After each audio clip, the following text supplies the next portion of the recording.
Hello and welcome to the Certified Ethical Hacker Study Guide. In this video, we will discuss Chapter 5.4, which is all about an introduction to scripting. Please like, subscribe, and hit the notification bell. When you subscribe to the channel, you will get notified when new material is posted. Now let's crash our way into the first topic. Understanding scripting is super important. Some tools might need to be modified to better suit your needs as a security tester. Creating a customized script, a program that automates a task that takes too much time to perform manually, can be a time-saving solution. As mentioned, fping can use an input file to perform ping sweeps. Creating an input file manually with thousands of IP addresses isn't worth the time, however. Instead, most security testers rely on basic programming skills to write a script for creating an input file. This will save time, and the script can be saved and reused as needed. It can even be modified to fit different scenarios. Now let's bounce into the next topic. Scripting basics are pretty straightforward. If you have worked with DOS batch programming, scripting will be familiar. If you're from a networking background and new to programming, however, start with the basics. A script or batch file is a text file containing multiple commands that are usually entered manually at the command prompt. If you use a set of commands repeatedly to perform the same task, this task might be a good candidate for a script. You can run the script by using just one command. The best way to learn how to create a script is by doing it. In the next activity, we will walk you through creating a script. Hopefully, you will learn by doing it. Let's dive in the next activity. Creating an executable script is a pretty common task when working with hacking tools. Now, a lot of these tools are written in scripting languages like VB Script or JavaScript. In this activity, you'll go ahead and create a script that fills up a file with a range of IP addresses. This kind of file, by the way, can be used as an input file for tools like Nmap or fping. If necessary, boot your computer into Linux and then open a terminal shell. Type vim-mishal and press enter. Press I to enter insert mode. If this is your first time using the Vim editor, use table 5, 1 as a reference. The name Vim means Vimproved, as it builds on the functionality of the older text editor V. If you've struggled with Vi in the past, Vim is easier to use. For a more detailed description of this versatile editor, type man vim in a different terminal shell and press enter. Type #bin/sheech and press enter. This line identifies the file you're writing as a script. You should enter a few lines of documentation in any scripts or programs you write, because they help later with program modifications and maintenance. When a line is used for documentation purposes, it's preceded with a hash character. Figure 5:11 shows examples of documentation comments added, but don't enter them for this activity. The second line is the name of the script you're creating. Type #meshal and press enter. If this script were used in a production setting, you would also enter the date and your name.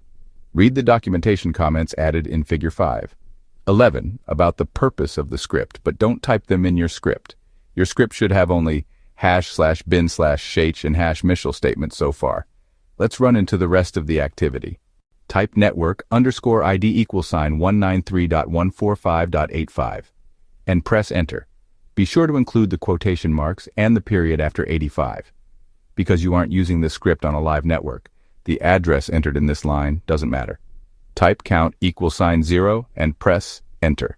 This command initializes the count variable to 0, which is always wise because a variable shouldn't be used in a program without having a value set. Figure 5:11 shows more documentation comments added as an example, but skip entering them and move on to entering the program code. You need your script to add the number 1 to the 193.145.85 network ID and continue incrementing and adding numbers to the network ID until the IP address range 193.145.85.1 to 193.145.85.254 is written to a file named IP_address.txt. In programming, this repeated process is called looping. To avoid creating an endless loop, you need to add a condition in a while statement. Type while $count, $253, and press enter. Note the spaces inside the square brackets and pay close attention to the use of quotation marks and $signs. Type do and press enter. This statement is where the script performs its main task. The action takes place between the do statement and the done statement, added in step 11. To increment the count variable by 1, type count $, $count +1. paying careful attention to the parentheses and press Enter. IP print of %S%SYN $network underscore ID $count. IP underscore address .txt and press Enter. This command uses the printf function to write data to a file. The characters add each IP address to the end of the IP underscore address .txt file. Type done and press Enter, and then type exit 0 and press Enter. Figure 5:11 shows the entire script. Save your hard work by pressing ESC and typing a colon. At the prompt, type WQ and press Enter. Now that you've saved your script, you need to make it executable so that you can run it. At the command prompt, type chmod plus x mishal and press Enter. To run your script, type /mishal and press Enter. Because your script doesn't create any screen output, you need to examine the contents of the IP underscore address .txt file to see whether the script worked. Type cat IP underscore address .txt and press Enter. How many IP addresses were created in the IP underscore address .txt file? Close the shell. You can leave your system running for the end of module projects. Now let's zap into the next topic. All right, let's do a quick summary of some essential Vim commands.